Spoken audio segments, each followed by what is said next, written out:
Thank you very much.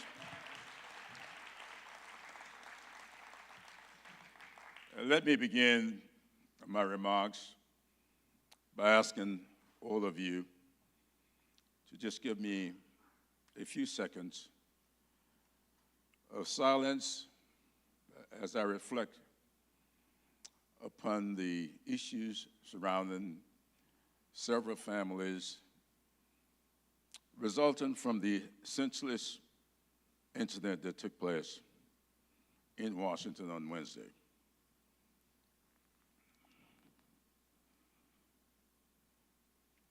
Steve Scalise is a good friend. I know that we often look in on the things that are taking place in Washington, and we think about the partisan divide that seems to rip through our country. And you might find it strange to hear me say that Steve Scalise is a good friend. The fact of the matter is, he is a good friend. We share not just a membership in the Congress, but we also share the fact that I one time served as House Majority Whip, and that is what he serves as today. And when I was putting together in my mind as to what I would say here this evening, Wednesday changed all of that. And so I want to, first of all, thank the organizers of this event, all of the participants that have been a part of it for this week. And then I want to call upon something that I love a whole lot, and that is a bit of our history. One great writer, George Santayana, once wrote that if we fail to learn the lessons of our history, we are bound to repeat them. And I think we should all ask ourselves a question this evening, and that is, have we learned any lessons from our history? Alexis de Tocqueville was a great historian, sociologist, diplomat, who left France back in 1831 and came to visit the United States of America. He said he wanted to come and visit, first of all, to study our penal system. But when he got here, he broadened his study to see, as he said, what was the magic that made the United States of America go. Why was it so successful? He said in his writing that he published the following year, Democracy in America, he said he went into the halls of Congress. He went to city halls. He went to state legislatures trying to find the magic of this great country.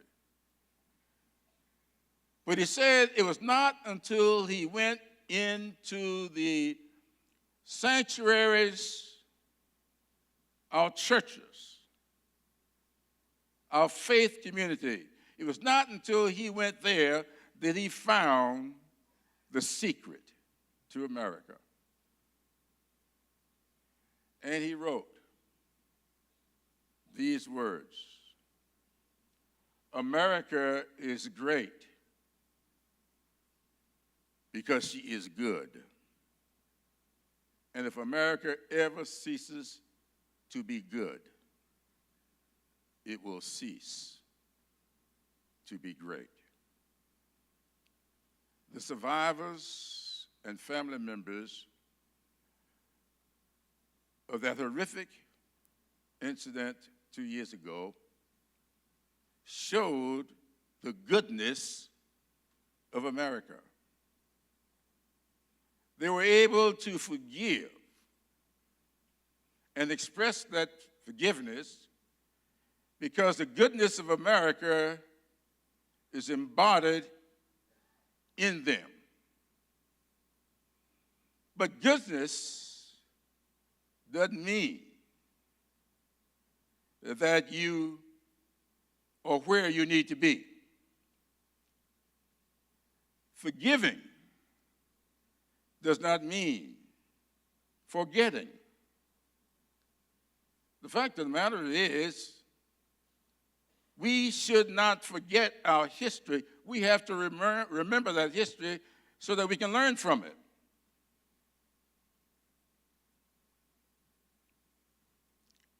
Scripture was used here this evening. I heard my former pastor talk about faith being something that has to be worked on. I grew up in the parsonage,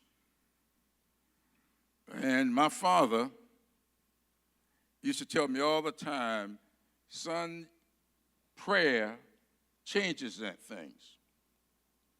Pray often. But when you finish praying, if the good Lord gives you a modicum of good health and strength, you go to work. That's what the second chapter of James is all about when it says, faith without works is dead. And so I want us all to be forgiving. But I don't want any of us to ever forget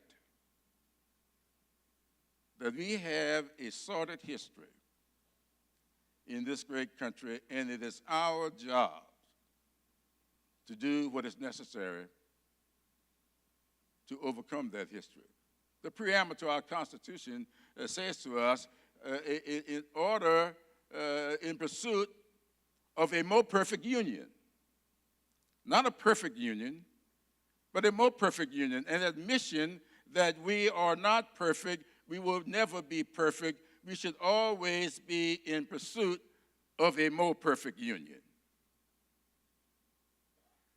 I would hope that the experiences that we have all shared,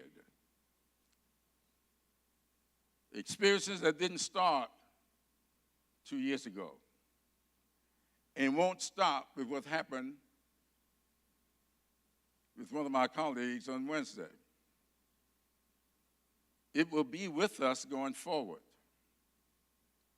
But the question is, can we learn from these experiences and do what is necessary among ourselves to make this country a better place? When my father was growing up in Kershaw County, South Carolina, my mother in Lee County, no school was available to him beyond the 7th grade. But that didn't stop him from educating himself and teaching his children the value of education. We still have challenges today with education. Our state has been wrestling with a court decision, a court case that's been going on for right at 25 years. But we still will not come to grips with the fact that we have work to do in education. Headlines today talk about rural America being left out of too much of our efforts. It's one thing to enjoy Charleston, the city of Charleston. It is something else to experience the county of Charleston. We have work to do. And I don't care how strong the chain may seem. Any place where there is a weak link, we must give attention to it. There are many weak links in South Carolina, and we must pay attention to them. I'll close with scripture. A lot of us talk about Matthew 25, and we like to reflect on the 45th verse that deals with the admonition doing for the least of these. Few of us ever pay a whole lot of attention to what was being written by the master in the lead up to the 45th verse.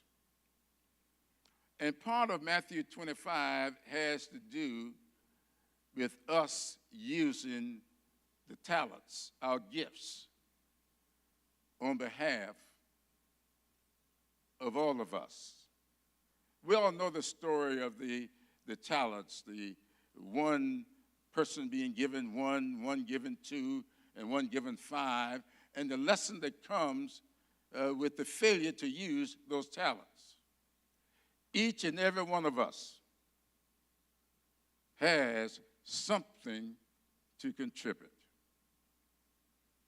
And unless we are doing what we can to use our God-given talents to better this community, to better this state, to better this country, we are not fulfilling the gospel as we were taught. I'm hopeful that as we leave this place and as we encounter the challenges that are before us, that we will do what is necessary to, number one, close the Charleston Loophole.